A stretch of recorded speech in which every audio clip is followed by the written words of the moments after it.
우리 요한계시록 19장 19절 20절 말씀, 제가 19절을 읽고요 20절을 함께 읽겠습니다.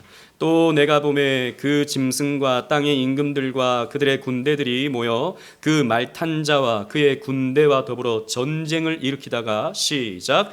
짐승이 잡히고 그 앞에서 표적을 행하던 거짓 선지자도 함께 잡혔으니 이는 짐승의 표를 받고 그의 우상에게 경배하던 자들을 표적으로 미혹하던 자라. 이 둘이 산채로 유황불 붙는 못에 던져지고. 아멘. 이 요한계시록 19장에 전쟁이 그려지고 있죠. 이 전쟁을 아마겟돈 전쟁, 최후 전쟁이라고 표현을 하는데, 세대주의자들은 이 역사의 마지막 부분에서 이런 최후 전쟁이 있을 것이다 라고 이 말씀을 이해해요.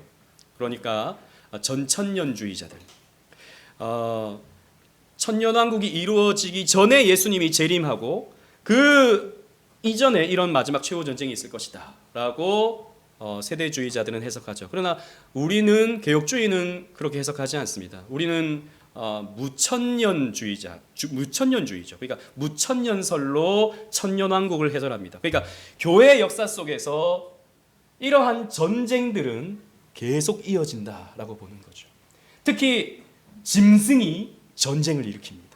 짐승, 그리고 땅의 임금들과 그 말탄 자들이 이 짐승을 따라서, 즉 사탄의 주도에 따라서 전쟁을 일으키는 것이죠. 그런데 결국에는 어떻게 됩니까? 그 전쟁을 일으켰던 자들이 심판을 받아요. 유황불에 던져지게 된다. 그러니까 여러분, 이 짐승은 적그리스도를 말하죠. 적그리스도는 여러 존재가 있습니다. 여러분, 웨스트민스터 신앙고백서에서 적그리스도를 누구로 지칭합니까? 교황. 여러분, 교황도 전쟁을 일으키는 거예요, 역사 속에서. 그리고 그들은 결국에는 심판받는다라고 하는 요한계시록의 말씀이 있는 것이죠. 오늘 우리가 살펴볼 내용이 이런 내용입니다. 교회의 역사 속에서 교회가 전쟁을 일으키는, 교황이 전쟁을 일으키는 그런 역사가 교회에 있었다. 그러나 그것은 하나님께 심판받을 일이었다라고 하는 것을 우리는 역사를 성경의 렌즈를 통해서 보는 것이죠. 그리고 그렇게 이해하는 것입니다. 오늘 우리가 살펴볼 내용은 이슬람의 발흥과 십자군 전쟁에 대한 내용이에요. 여러분, 이 이슬람, 오늘날 우리에게 굉장히 가깝게 왔죠. 이슬람에 대해서 우리가 좀 이해하는 것이 필요합니다. 우리는 보통 이 이슬람의 창시자를 마호메트라고 부릅니다. 570년에 태어나서 632년에, 그러니까 중세 시대가 시작될 그 시점에 이슬람도 태동이 되는 거예요. 그래서 중세 교회와 이슬람은요, 그 역사 속에서 함께 갑니다. 이런 역사적 배경이 있어요. 이 마호메트를 모함메드라고 부르기도 하고, 지역마다 부르는 이름이, 그러니까 발음이 좀 달라지는 거죠. 마호멧이라고 부르기도 하고, 영어식으로는 무함마드라고 부르죠. 이 마호메트의 생애를 잠깐 살펴보면, 그 아라비아의 메카라는 이 도시에서 유복자로 출생했습니다. 그러니까 아버지가 죽은 상태에서 어머니에게 태어난 유복자였어요. 그런데 6세 때 어머니도 사망을 합니다. 그래서 삼촌의 손에서 이 마호메트가 자라게 됩니다. 25세 때 그래서 결혼을 하게 됩니다. 과부와 결혼을 해요. 돈 많은 과부. 왜 웃죠? 좋은 겁니까? 돈 많은 과부하고 결혼을 합니다. 뭔가를 노렸는지 모르겠지만 아무튼 뭐 결혼을 해요. 그래서 장사를 하게 되면서 세계 각지에 여행을 합니다. 그러니까 아라비아 지역을 쭉 다니면서 유대인들도 만나고요, 기독교인들도 만나요. 그러면서 유대의 어떤 모세의 율법을 배웁니다. 그리고 기독교의 여러 예수님에 대한 행적들을 배워요. 아, 기독교는 이런 것을 믿는구나. 이런 것들을 보면서 이 마호멧은요, 예수님에 대한 일생, 예수님에 대한 말씀, 이런 것들을 거의 외우다시피 했답니다. 그러다가 40세가 되던 해에 하라산이라고 하는 어느 동굴에서 계시를 받아요. 가브리엘이라고 하는, 성경에 나오죠. 기쁜 소식을 전해주는 천사 가브리엘이 나타나서 마호메트에게 계시를 전해줍니다. 그 계시가 바로 이제 이슬람교의 주된 교리가 되는 것이죠. 그래서 이 마호메트가 사람들에게 내가 가브리엘 천사로부터 계시를 받았다.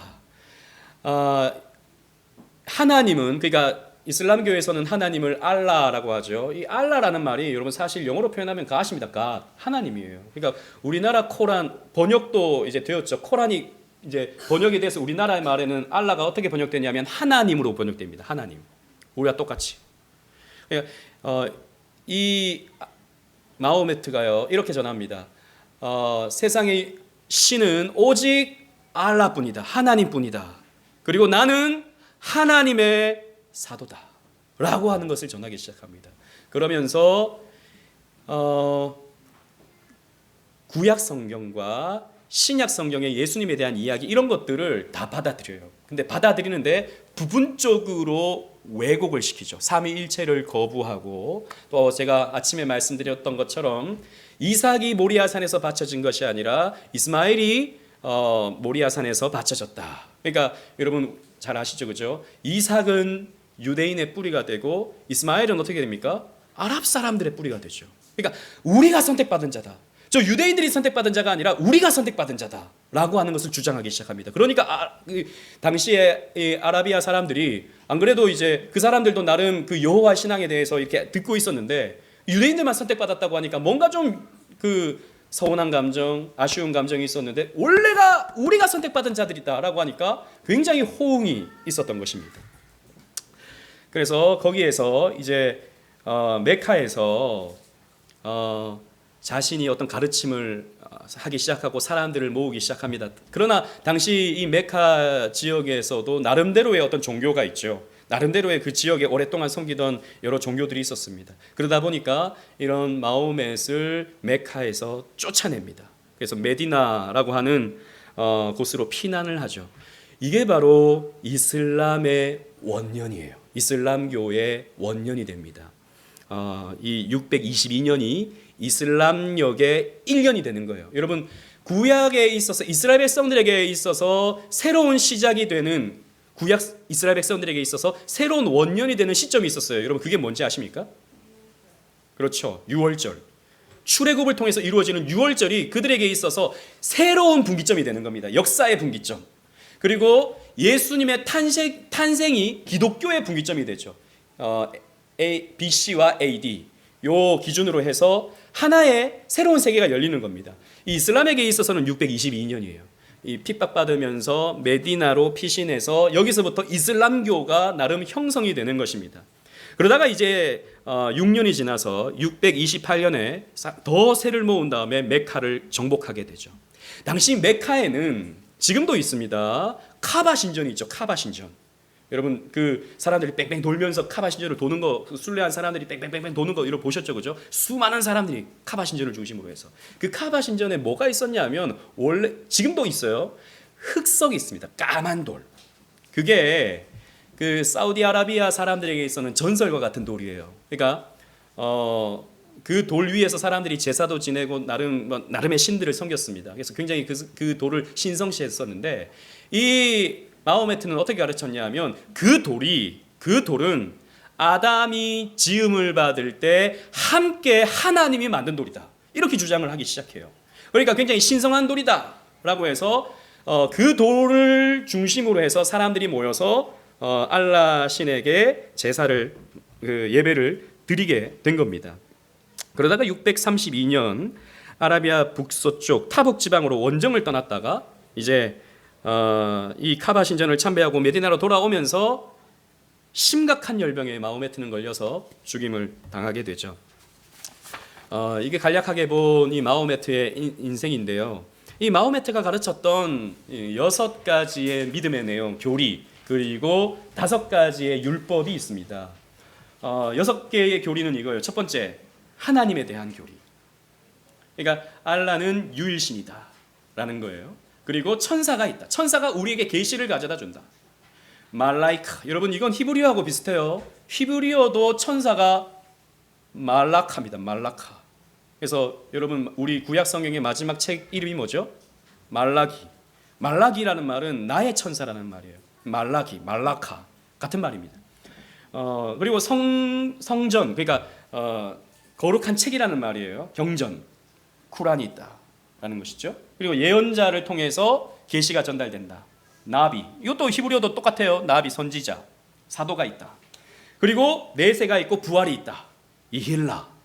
그리고 예정을 통해서 구원을 받는다. 카달. 그러니까 이 이슬람교는요, 어떻게 보면 기독교의 바탕, 그러니까 이 성경 교리의 바탕에서 성경의 몇 부분들을 비틀고 꼬고 왜곡시키면서 만들어진 거예요. 그래서 많은 사람들이 기독교의 하나님이나 유대교의 하나님이나 이슬람교의 알라는 사실 같은 신이다라고 말해요. 여러분, 같은 신입니까? 같은 신이에요? 많은 사람들이 그렇게 주장을 해요. 뿌리가 같다. 다릅니다. 어떻게 다른지 아세요? 유대교의 하나님은 삼위 하나님이 아닙니다.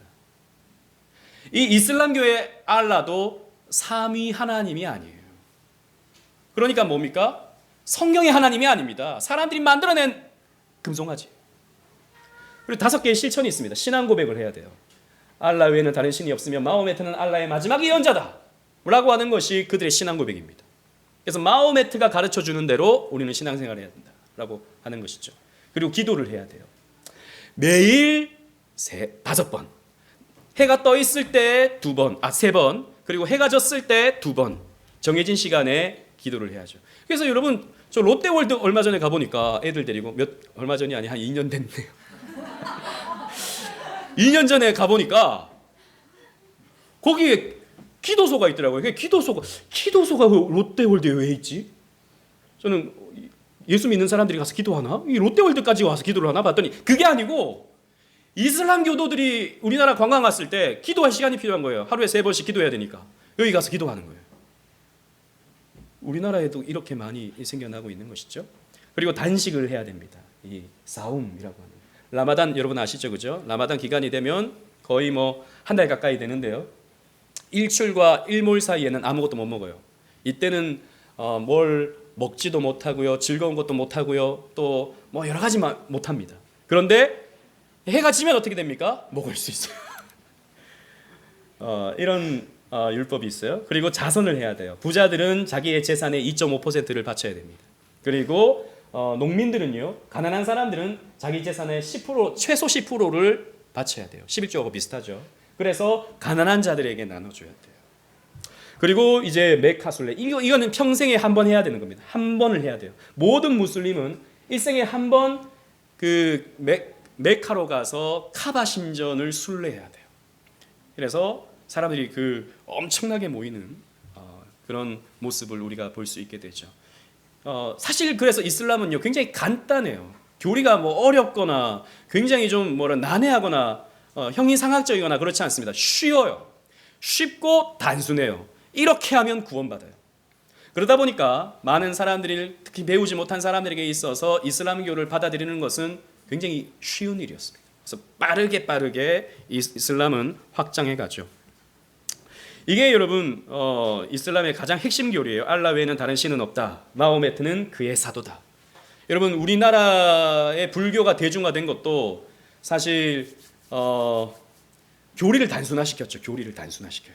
그래서 나미아부탑을 관세음보살, 뭐 아무 의미 몰라도 이것만 알면 이것만 그냥 외우면 뭐랄까요, 극락왕생할 수 있다. 뭐 이렇게 가르쳤던 것이죠. 마찬가지입니다. 이 이슬람도 알라 외에는 다른 신은 없다. 마호메트는 그의 마지막 선지자다. 요것만 이제 고백하면 이제 이슬람교로 받아들여주고 그냥 여기서 이 율법들을 실천하면 구원받는다고 가르쳐 주는 것이죠. 그래서 빠르게 확장이 됩니다. 마호메트가 죽고 난 이후에 후계자가 세워지죠. 그래서 칼리프라고 하는 카톨릭의 교황 비슷한 존재입니다. 그러니까 절대적인 권위를 갖는 지도자, 칼리프라고 하는 사람을 세웁니다. 그래서 군대를 조직하고 무기를 들고 영토를 정복하죠. 그래서 여러분 잘 아시다시피 한 손에는 코란을 들고 한 손에는 뭘 들고? 칼을 들고 이제 사람들에게 요구하는 겁니다. 코란을 받아들일 것인가 아니면 칼을 맞을 것인가 결정해라 라는 것이죠. 대부분의 사람들은 당연히 살고 싶죠. 쿠란을 받아들이겠다라고 합니다. 게다가 대부분의 아랍 사람들은 안 그래도 유대인들이 좀 눈에 꼴 사나웠는데 자신들이 하나님으로부터 선택됐다라고 하는 것에 기쁘게 받아들였죠. 그리고 되게 쉬운 교리, 이런 것들을 받아들이기 시작했던 것입니다. 그래서 급격하게 확장합니다. 7세기경이 되면 아라비아 반도 밖으로, 여기 이제 아라비아 반도가 있죠. 이 밖으로 확장이 되기 시작하는 거예요. 그래서 7세기 후반이 되면 이베리아 반도, 여러분 이베리아 반도가 어디냐면 여기입니다. 여기 스페인 지역, 포르투갈과 스페인 지역, 이 지역까지 이슬람이 확장되어져요. 유럽까지. 이때 이제 유럽으로 넘어가게 되면서 이 이슬람의 공격을 막아냈던 장군이 있습니다. 이 장군이 우리 지난번에 공부했었어요. 샤를 마르텔이라고 하는. 그러니까 이 샤를 마뉴의 아버지. 샤를 마르텔, 마르텔이라는 말이 망치라는 말이거든요. 망치.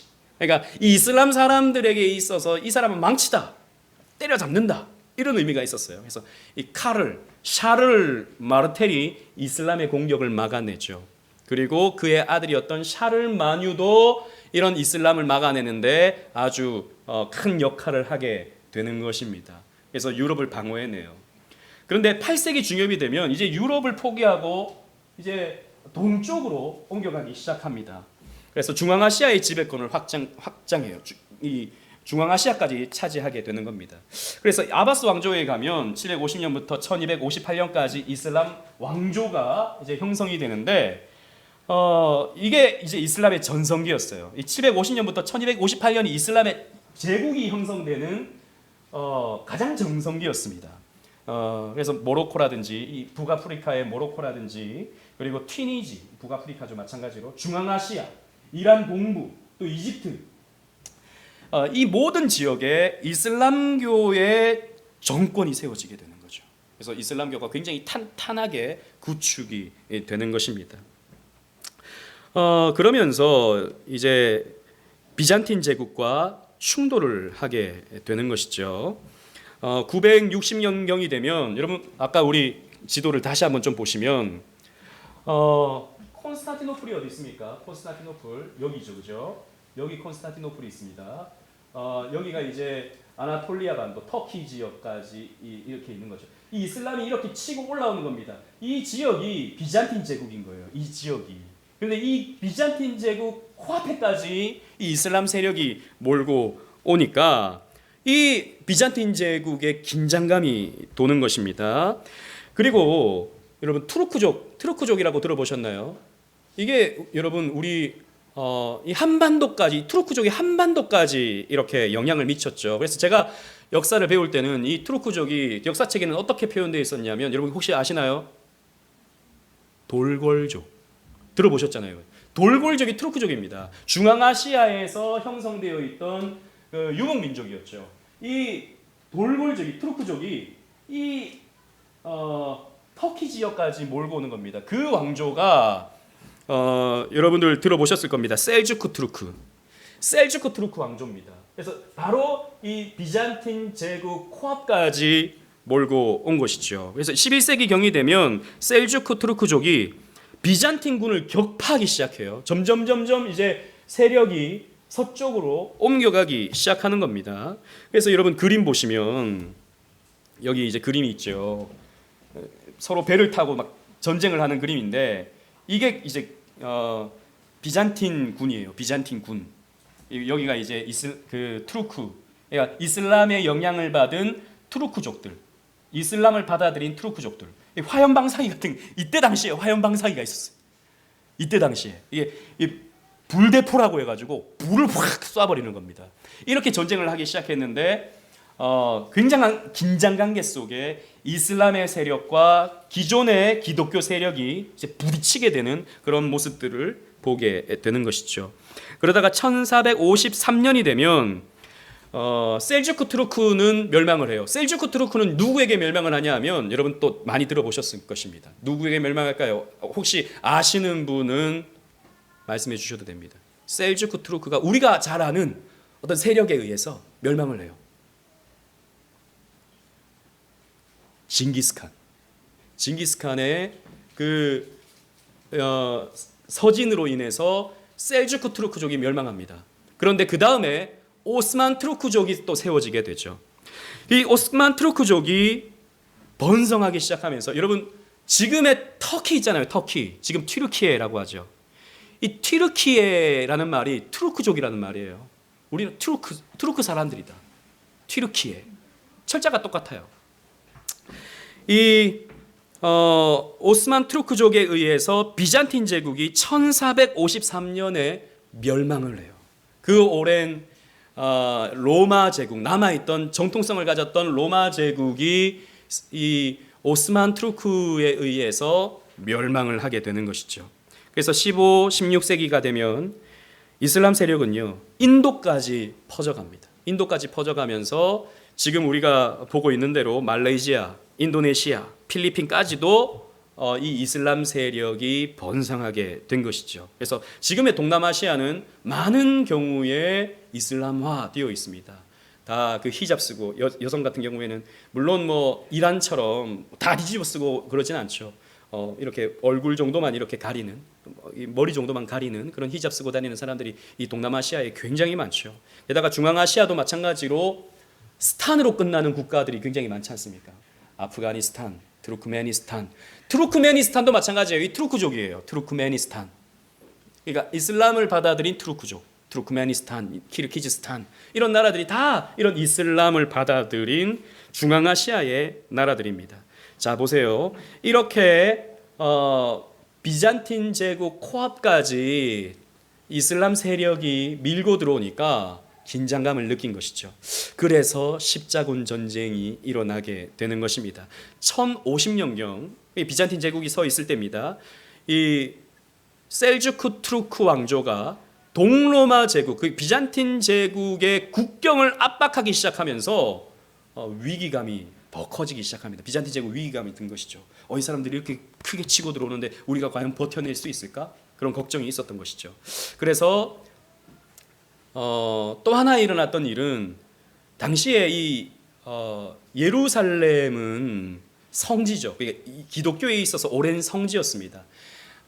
콘스탄티누스 황제의 어머니였던 헬레나라고 하는 엄마가 있었는데 이 헬레나는요, 이 성지를 굉장히 귀하게 여겼어요. 그래서 성지에 가서 기도하고 특히 예수님이 십자가에 못 박혔다라고 알려진 성묘 자리에 가서 기도하기를 굉장히 좋아했어요. 그래서 이 콘스탄티누스 황제는 이 성지를 개발하기 시작했습니다. 그 이후로부터 로마는 예루살렘이라든지 베들레헴이라든지 이런 곳에 예수님의 행적이 있는 곳이라면 거기를 다 어떤 순례지로 만들었어요. 관광화시켰어요. 그래서 지금도 여러분 이스라엘 나중에 여러분들 한번 가보시면 별의별 게 다 있습니다. 뭐가 있냐면 예수님이 탄생하신 예수 탄생교회 베들레헴에 딱 있고요. 근데 정말 거기에서 예수님이 탄생했는지는 아무도 몰라요. 예수님이 죽으셨다고 하는 성묘, 그러니까 예수님의 묘지 성묘교회가 또 그 예루살렘에 있어요. 근데 거기에서 예수님이 죽었는지는 몰라요. 예수님이 주기도문을 가르쳤던 곳에 주기도문 교회가 서 있어요. 예수님이 팔복을 가르쳤다고 하는 곳에 팔복교회가 서 있어요. 예수님이 뭔가를 했다 하는 곳에는 다 뭔가가 있어요. 심지어는 예수님이 십자가를 지고 땅을 짚었다. 그 벽을 딱 짚었는데 그 벽을 짚은 곳도 기념화 시켜놨어요. 손바닥이 딱 있어요. 근데 이렇게 딱 손바닥이 있는 게 아니고 뭉텅그려지게 딱 이렇게 들어가 있어요. 뭔가 벽 안에. 이게 예수님이 십자가를 지다가 어이구 이렇게 짚었다는 거예요. 거기에 사람들이 만지면서 이제 기도를 하는 거죠. 예수님이 이렇게 날 위해 고난 당하셨구나. 그러면 어떻게 되냐? 의의 인센티브가 쌓여지는 거예요. 로마 카톨릭은 그렇게 가르쳤던 것이죠. 그렇게 성지를 순례하면 의로움이 쌓인다고 가르쳤던 것이죠. 그래서 카톨릭에 있어서 성지 순례는 굉장히 중요한 거였어요. 그런데 아까도 우리가 봤지만 이 투르크족이 그 예루살렘 지역을 차지하고 있는 거죠. 그러니까 기독교인들이 성지를 갈 수 있습니까? 없습니까? 없어졌어요. 갔다가 죽임을 당하기도 하고 재산을 빼앗기기도 하고 그런 문제가 생기게 되는 거죠. 그래서 이 비잔틴 황제들이 특히 알렉시우스라고 하는 당시의 비잔틴 황제가 서로마에 그러니까 신성 로마 제국에 요청을 합니다. 우리에게 군대를 좀 보내달라. 그래서 이 투르크족들 그리고 이 이슬람 세력을 좀 방어해달라. 그리고 우리가 성지를 좀 탈환할 수 있도록 도와달라. 라고 요청을 하게 된 것이죠. 이 튀르키예 지역을 침략하고 콘스탄티노플을 위협하는 이런 사람들을 좀 당신 그 신성 로마 제국의 군대를 보내서 좀 물리쳐 달라라고 요청을 했던 것이고, 교황은 당시에 이 신성 로마 제국의 교황이었던 우르바노 2세가 그것을 허용해 줍니다. 파병을 시켜주는 거죠. 이게 바로 십자군 전쟁이 발발하게 된 계기였어요. 명분은 이것이었습니다. 세 가지였어요. 기독교를 수호하는 것이었다. 동방 기독교, 비잔틴 제국의 기독교를 지키겠다라는 것이었어요. 그리고 성제 순례자들을 보호하겠다. 명분은 이것이었습니다. 그리고 예루살렘, 그 거룩한 예루살렘을 탈환해야 된다. 이 이슬람 세력에게 그 땅을 빼앗겨서는 안 된다 라고 하는 명분을 가지고 사람들에게 독려했습니다. 당시에 이 교회 지도자들은 사람들을 모아놓고 전쟁에 나가서 저 이슬람 세력들과 싸워야 된다라고 선동을 했어요. 뭐라고 말했냐면 데우슬로 불트라고 말했습니다. 데우슬로 불트. 이 말이 무슨 말이냐면 이것이 하나님의 뜻이다, 이 말이에요. 전쟁에 나가서 이슬람 사람들과 싸우는 것이 하나님의 뜻이다 라고 말했어요. 그래서 우리 지난번에도 살폈지만 클레보의 베르나르도 십자군 전쟁에 참여해야 된다라고 사람들에게 이렇게 외쳤던 것이죠.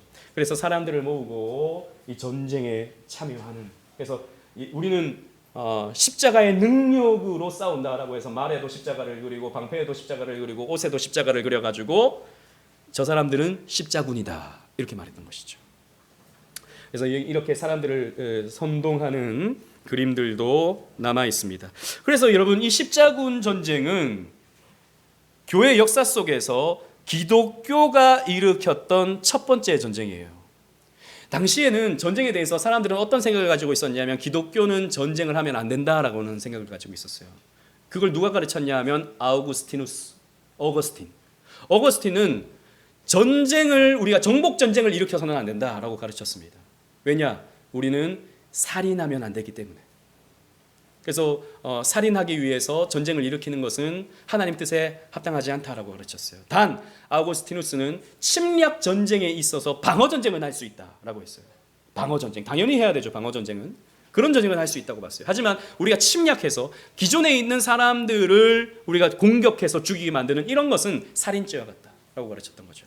하지만 이 십자군 전쟁을 통해서 기독교가 기독교의 이름으로 전쟁을 일으켰던 것입니다.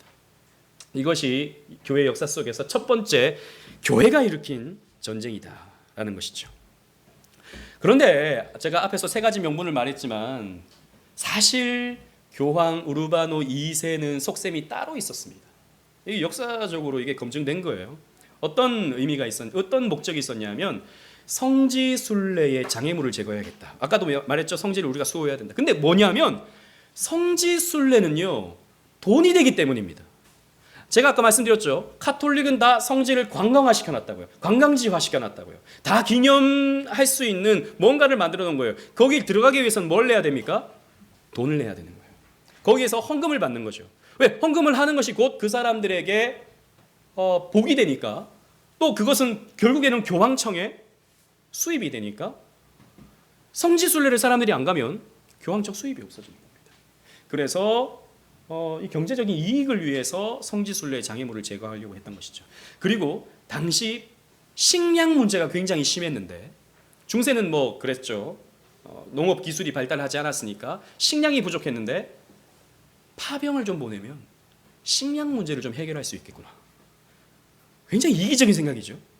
이런 목적을 가졌던 것입니다. 그리고 교회의 재산을 증대시키려고 했어요. 뭐였냐면 영주와 농민의 전사하잖아요. 그러면 그 재산이 누구께 되냐면 교회의 것이 되는 겁니다. 당시에는. 이거는 지금 서양 전통에도 그대로 남아 있어요.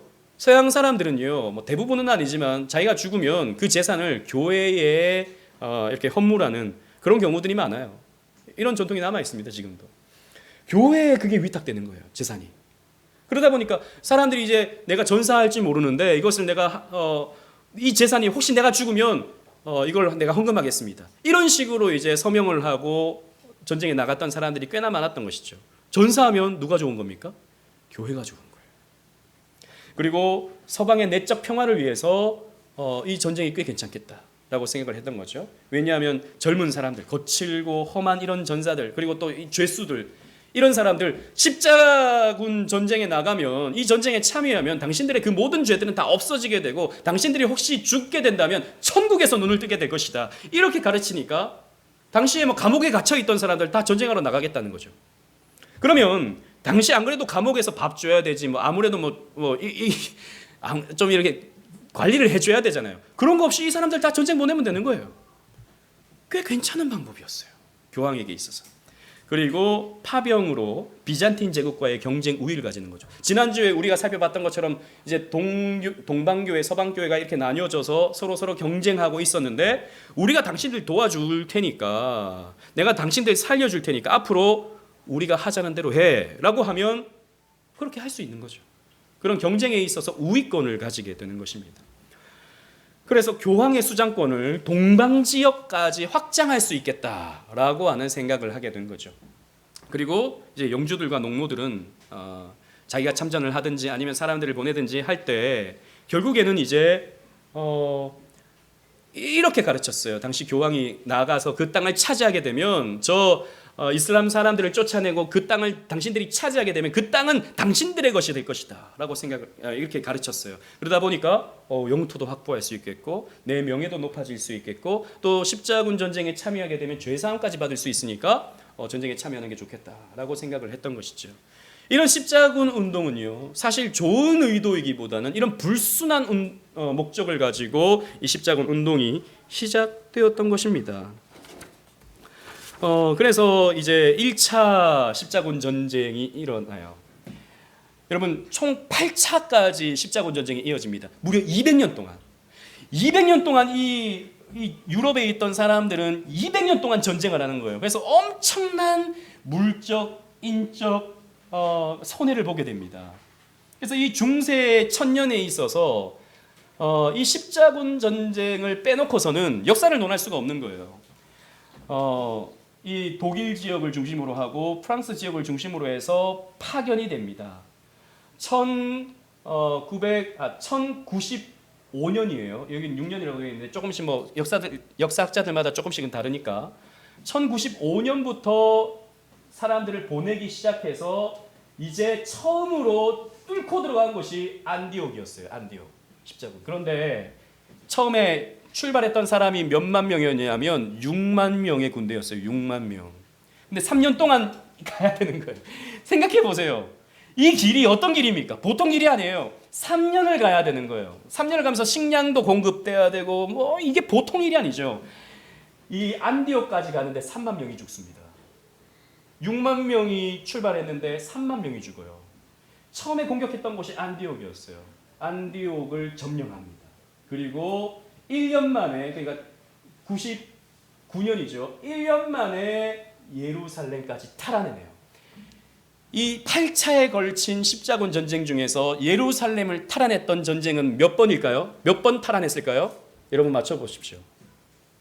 우리 예한 맞춰봐. 몇 번 탈환했을까? 8번 중에?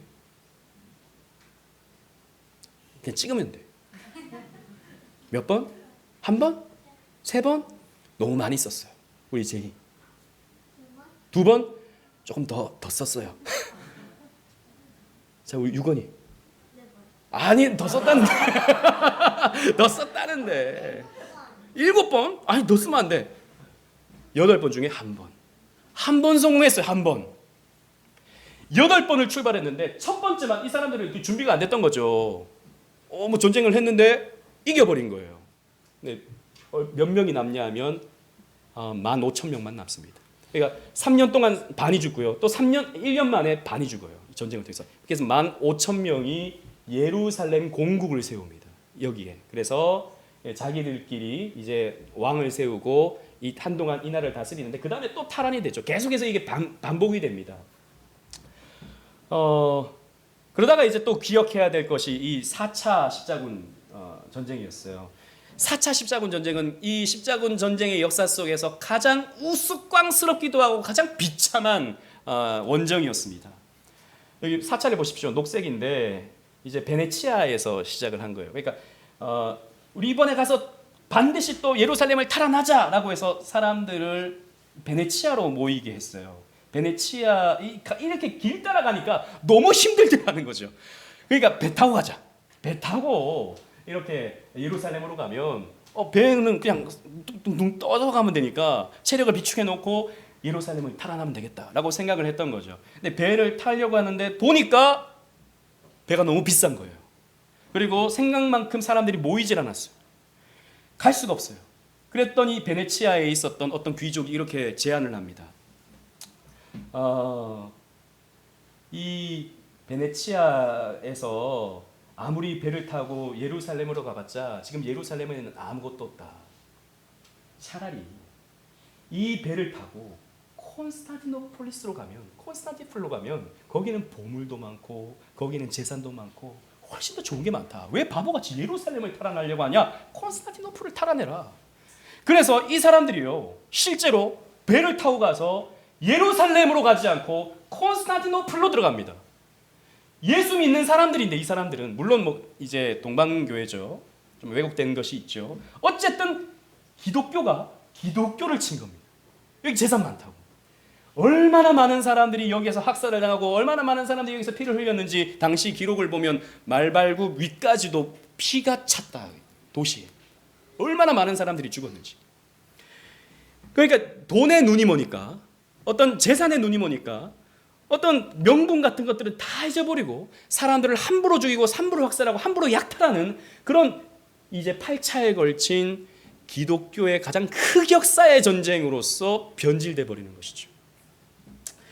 이게 십자군 전쟁의 과정이었습니다. 그래서 십자군 전쟁의 영향을 보시면 부정적인 영향이 굉장히 큽니다. 유물, 그러니까 예루살렘으로 들어가려고 했던 것은 거기에 유물이 있기 때문이다. 즉 카톨릭은 유물도 숭배하잖아요. 예를 들어서 예수님이 그 성찬을 할 때 가졌던 그 성배, 잔 이런 것들 취하면 거의 구원 거의 확실한 거예요. 아니면 거기에 뽀뽀라도 한번 하면 구원의 점수가 좀 더 올라가니까 그런 것들을 가지려고 했던 것이죠. 그런데 그래서 예루살렘을 침공에 들어가서 거기에 뭔가 유물이 없나 이것만 쳐다보고 있는 겁니다. 그게 돈이 되니까. 그런 미신적 신앙을 더욱 고취시켜 버리죠. 그리고 서방 기독교의 제국주의적 특징을 더욱 극대화시켜 버립니다.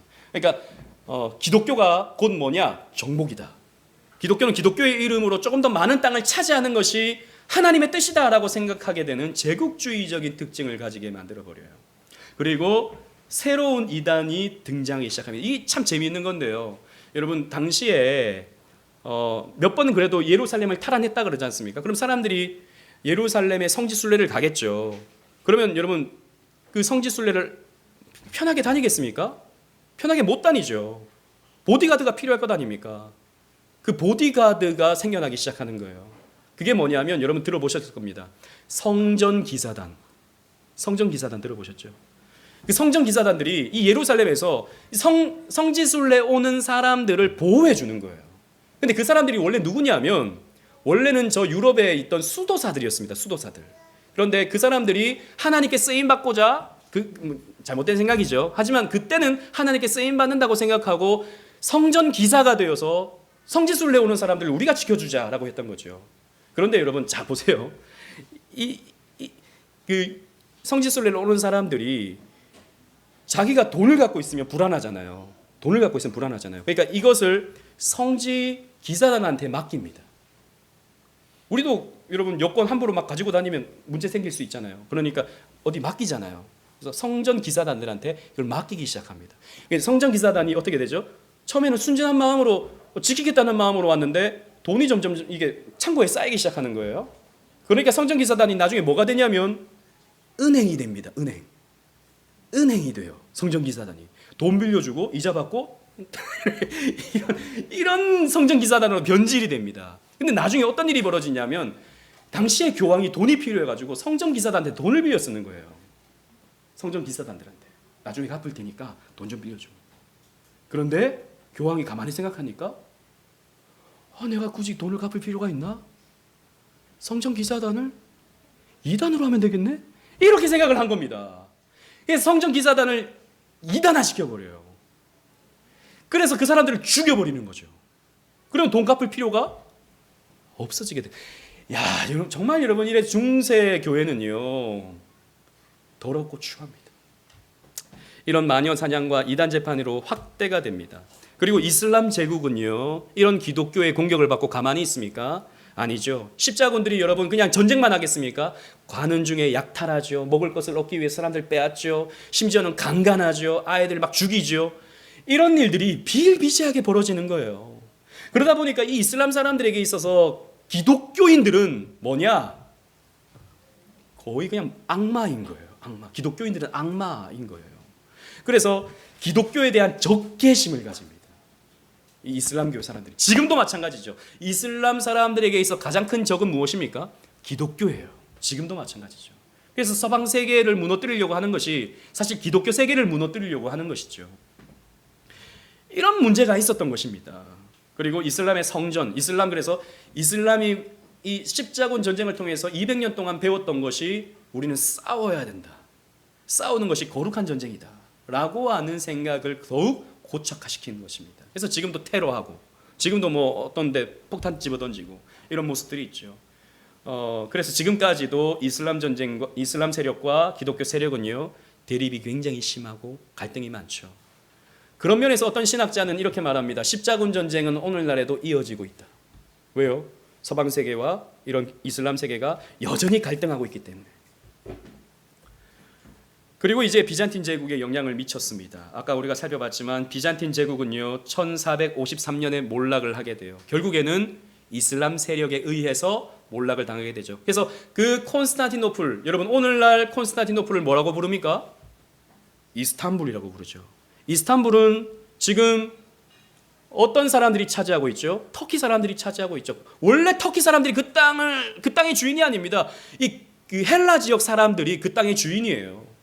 그 콘스탄티노플에는요 유서 깊은 교회당들이 많이 있습니다. 우리가 잘 아는 그 성 소피아 성당. 근데 그곳이 이슬람이 차지하고 나니까 알라 신에게 예배하는 모스크가 돼버리고 마는 것이죠. 지금은 관광지가 됐지만 돈 벌어야 되니까. 여러분 우리 사회에도 이 이슬람 세력은 깊이 들어와 있습니다.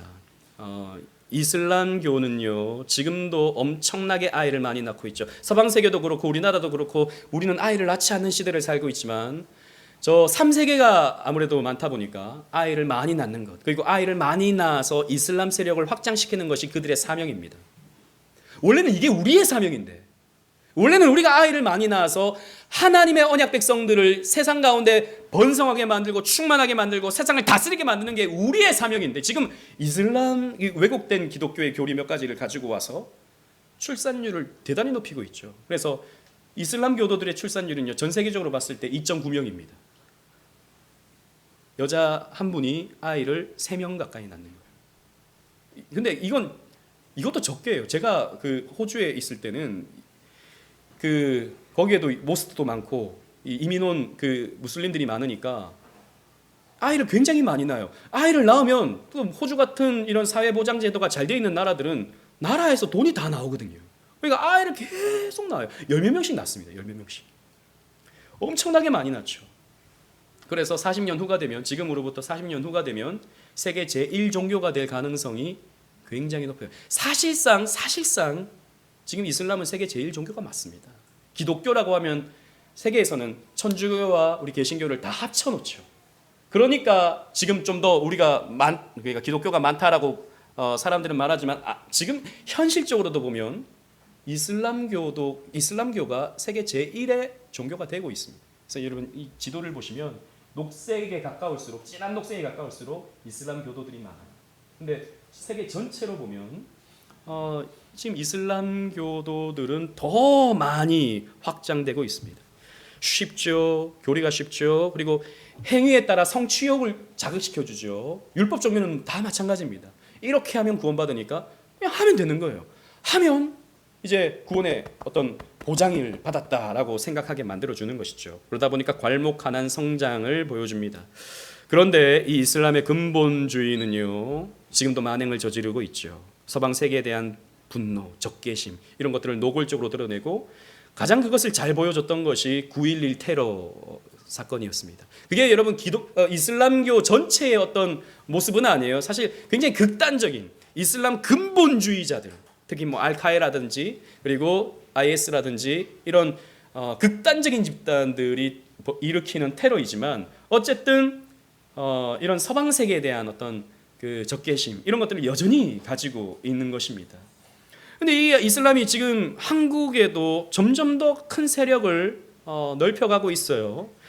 이게 진짜인지 가짜인지 모르겠어요. 제가 뭐 이번 주 중에 인터넷에 자료를 좀 찾아봤는데 뭐 국가에서 발행한 자료는 제가 찾질 못했어요. 그런데 그 연합신문에서 연합통신에서 기사가 있더라고요.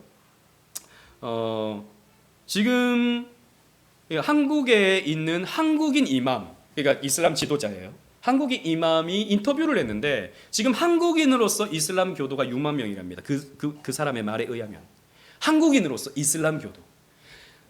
한국에 살기 때문에 히잡을 쓰진 않지만 이슬람교를 믿고 따르겠다고 한 사람이 6만 명이 있다 그래요.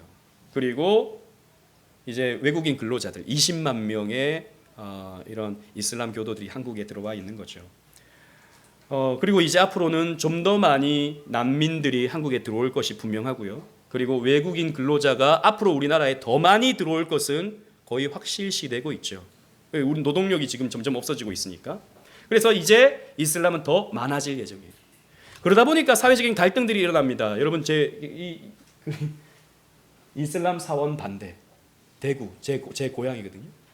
대구 북구에 대연동에 경북대학교 옆에 대연동이라고 있는데요. 그곳에 지금 이슬람 모스크를 짓고 있습니다. 그런데 거기가 어떤 곳이냐면 그냥 주택가예요. 주택가예요.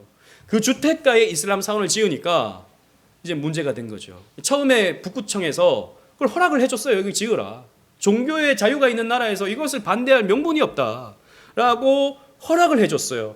그런데 이제 그래서 허락을 받고 이 이슬람 교도들이 모스크를 지으니까 난리가 났죠. 무슨 동네에 이슬람 모스크를 짓냐. 우리 안 그래도 한국인 전선은 좀 약간 이 이슬람 교도 그러면 좀 약간 부정적인 어떤 감정들이 있잖아요. 그러니까 대대적인 반대를 막 한 거죠. 그래서 소송이 걸렸습니다. 그래서 북구청에서 그것을 취소해 버렸어요. 허락해 줬던 것을 취소. 그런데 이 이슬람 교도들이요 또 이제 항소를 한 겁니다. 항소를 하니까 법원에서는 이미 명분이 없는 거예요. 허락해 준 거 종교의 자유가 있는데 다시 지어라라고 해준 겁니다.